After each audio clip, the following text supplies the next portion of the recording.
तो chapter number 4 को आज हल्की फुल्की नजर मार लेना। ये इतना ज्यादा इम्पोर्टेंट नहीं है, लेकिन एक दिन दे दो आप इस पूरे चैप्टर को। ये इसका एक्सरसाइज के क्वेश्चन है, देखो मुझे नजर आ रहा जी सर। है। वेरिएबल क्या होता है, इसकी टाइप्स कौन कौन सी हैं। एक तो ये क्वेश्चन है, हाइपोथेसिस क्या होता है, इसे एक्सप्लेन करें। हाइपोथेसिस की डिफरेंट टाइप्स कौन कौन सी हैं, और हाइपोथेसिस का रोल, ये क्या होता है, गुड हाइपोथेसिस के कैरेक्टरिस्टिक्स बताएं, वगैरह वगैरह। अब ये चैप्टर यहाँ से स्टार्ट हो रहा है हमारे पास, ये वेरिएबल एंड हाइपोथेसिस। सबसे पहले वेरिएबल से स्टार्ट किया इन्होंने। वेरिएबल का मुझसे ज्यादा अच्छे तरीके से तो तुम्हें पता है किसे कहते हैं, जितनी इसकी टाइप्स अब तक तुम पढ़ चुकी हो, लिख चुकी हो। तो ये वही वाला वेरिएबल है।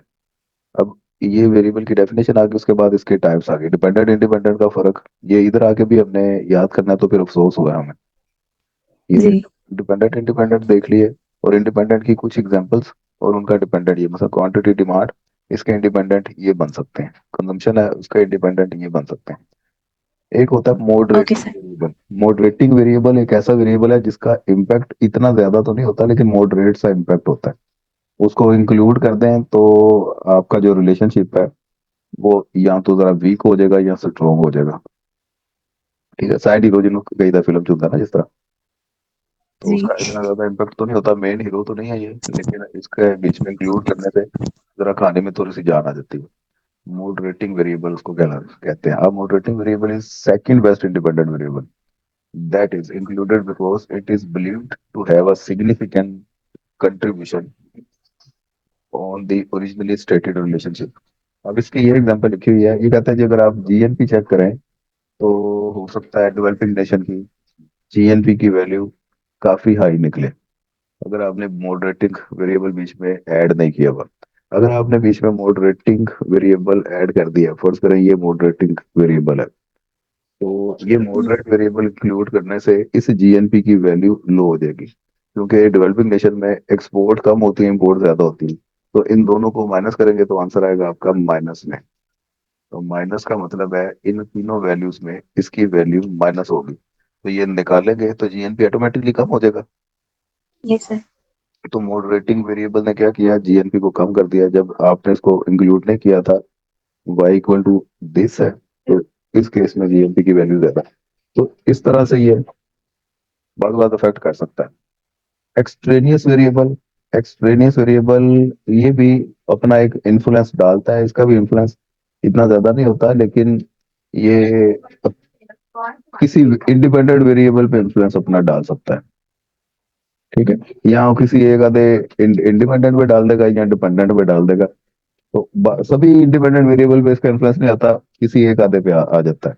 तो ये देखें, money demand is a function of income price, और ये रेट ऑफ इंटरेस्ट यू क्या है, यूटिलिटी, wealth, वगैरह वगैरह। In this analysis, Friedman ignored utility of holding money, considering it is qualitative phenomena. Therefore, ये इसने कुछ रखे हुए हैं जी, यूटिलिटी ऑफ होल्डिंग मनी, ये एक एक्सट्रेनियस वेरिएबल है, क्योंकि लोगों ने जो मनी होल्ड करके रखी होती है उसका भी मनी डिमांड के ऊपर कुछ इम्पैक्ट आता है। Okay. Okay sir. Intervening variable, intervening variable ये जी रिलेशनशिप बाजुकात उनको अफेक्ट करते हैं, ऑब्जर्व, लेकिन ये इतना महसूस नहीं होते, इतना देख के पता नहीं चलता कि इंटरवीनिंग वेरिएबल का इम्पैक्ट क्या आ रहा है। ये भी बस इनका हल्का फुल्का इम्पैक्ट आता है, तो वो चेक करने के लिए आप इसमें ये हरकत करते हैं। एक एग्जांपल है जी, एग्रीकल्चरल आउटपुट है या जीडीपी आउटपुट है, उसमें availability of credit of farmers, ये इंटरवीनिंग एक वेरिएबल है, क्योंकि availability of credit of farmer होगा, इससे फिर फार्मर्स का कॉन्फिडेंस बूस्ट करेगा, उनकी प्रोडक्टिविटी वो ज्यादा होगी, और ओवरऑल प्रोडक्शन पे इम्पैक्ट आ सकता है। Okay sir. Hypothesis and proposition, ये रेबेका क्या कहती है देख लेना तुम। टाइप्स ऑफ हाइपोथेसिस दो तरह के होते हैं, एक नल होता है, एक अल्टरनेट होता है। नल जिसमें दो वेरिएबल्स, दो कंडीशंस के दरमियान डिफरेंस कोई एग्जिस्ट नहीं करता, beta one equal to beta two करते हैं ना नल हाइपोथेसिस में, हम्म। और इनमें डिफरेंस जीरो हो जाता है, या beta one minus beta two equal to zero हो जाता है। और अल्टरनेट में डिफरेंस होता है इन दोनों के दरमियान, beta one not equal to beta two होता है। तो यही बातें इधर आपने लिखनी है नल हाइपोथेसिस में। ये देखें, म्यू मेन और दूसरे मेन के दरमियान कोई फर्क नहीं है, इन दोनों के दरमियान डिफरेंस जीरो है। जबकि अल्टरनेट में हम कहते हैं कि mean not equal to zero, यहाँ दो मेन के दरमियान कोई ना कोई फासला एग्जिस्ट कर रहा है। ये हो गया जी। लॉजिक ऑफ हाइपोथेसिस क्या है? तो ये लॉजिकली होता है काम, इसका बताने की क्या जरूरत है। वन टेल होते हैं या टू टेल होते हैं? ये देखो, greater than equal to less than के साइन आ जाए, ग्रेटर देन लेस देन के साइन आ जाए तो one tail, equal not equal का साइन आ जाए तो टू टेल। वन टेल को इस तरह से ग्राफ किया जाता है, टू टेल को इस तरह से किया जाता है। Type one type two error ये स्टैट में किया भाई, उसकी आ गई है डेफिनेशन, चार्ट आ गया।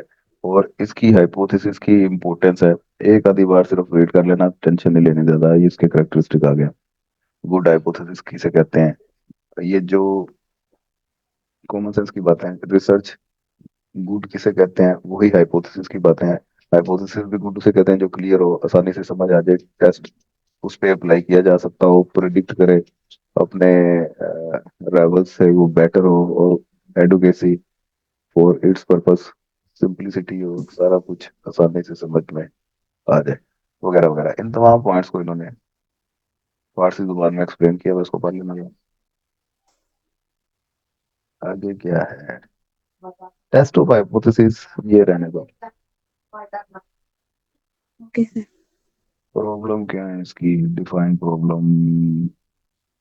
प्रॉब्लम इसकी आती होती है नहीं आती होती डिफाइन प्रॉब्लम?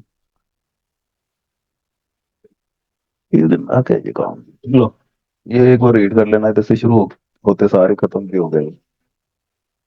तो ये चैप्टर को आज नजर मार के, जिधर कोई दिक्कत हो मुझसे पूछ लेना।